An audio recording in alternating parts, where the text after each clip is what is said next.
మన ముచ్చర్ల సత్తన్న దమ్ము ధైర్యం తెలంగాణ పౌరుషం ఎట్లుంటుందో 1952లోనే ఆయన కళ నుంచి జారువారిన అక్షరాలని ఇన్ని సంవత్సరాల తర్వాత నా గొంతు నుండి పలికేటువంటి అదృష్టం కలగడమే నాకు చాలా సంతోషం అని కూడా ఈ సందర్భంగా మరొకసారి నేను గుర్తు చేస్తా ఉన్నా.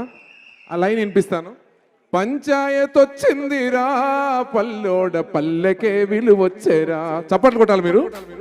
పంచాయత్ వచ్చిందిరా పల్లోడ పల్లెకే విలువొచ్చెరా, పల్లోడ పల్లెకే విలువొచ్చెరా. పట్టణాలకు పల్లె పోటీగా నిలవాలే, ఓ పట్టణాలకు పల్లె పోటీగా నిలవాలే. అభివృద్ధి పదములో ముందడుగులెయ్యాలే. కూలికే తిరుగొద్దురా పల్లోడ కూటికి కిరుగొద్దురా, పల్లోడ కూటికి కరువొద్దురా.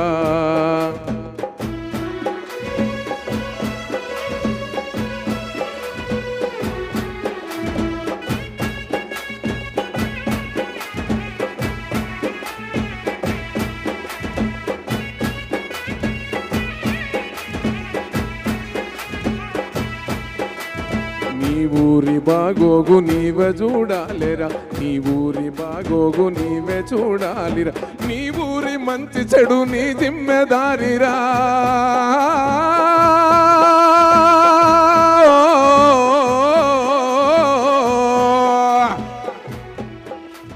నీ ఊరి బాగోగు నీవే చూడాలిరా, నీ ఊరి మంచి చెడు నీ జిమ్మెదారిరా.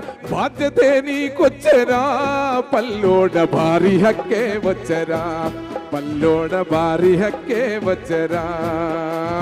ఇరుకు సందుల ముందు ఎడతెరుముగా వాలే, ఇరుకు సందుల ముందు ఎడతెరుముగా చెమిలిగా నీ బండ్లు తిరిగి ఊగాలే, చెమిలిగా నీ బండ్లు తిరిగి ఉరుకాలెరో.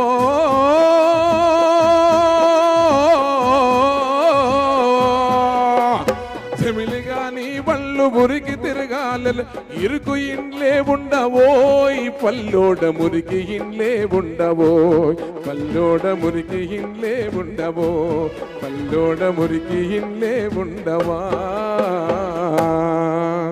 ఇన్ని సంవత్సరాల తర్వాత ఏ పాట పాడినా 1 గంట 2 గంటలు 3 గంటలు తీసుకొని పోరాడాలని ఉంటుంది నాకు. కానీ సత్తన్న పాట 10 నిమిషాలనే పాడినాను. ఎందుకంటే నా గొంతుకు తగ్గ, ఎందుకంటే ఆ రోజుల్లోనే ఆ మట్టి నుంచి జాలువారినటువంటి కలం సత్తన్న పాట పాడడం చాలా సంతోషంగా మనస్ఫూర్తిగా ఉందని కూడా ఈ సందర్భంగా నేను తెలియజేస్తూ, పెద్దలు వేదిక మీద ఉన్నటువంటి పెద్దలు సీతక్క గారికి, అదే మాదిరిగా పేరు పేరున అందరికీ కూడా మరొకసారి తెలంగాణ ఉద్యమాభివందనాలు తెలియజేస్తూ, సత్తన్న ముచ్చర్ల సత్తన్న అంటే 1952 నుంచి 69 మళ్ళీ దశ తెలంగాణ తొలిదశ ఉద్యమాలకు వెళ్ళి నుంచి మళ్ళీ సాయుధ పోరాట ఆ వీరత్వాన్ని ఆ కవులని చూసినాం. మళ్ళీ సత్తన్న పోరాటాన్ని కూడా చూసినాం. ఇంతకుముందు ఏవీలో కూడా చూసినాం.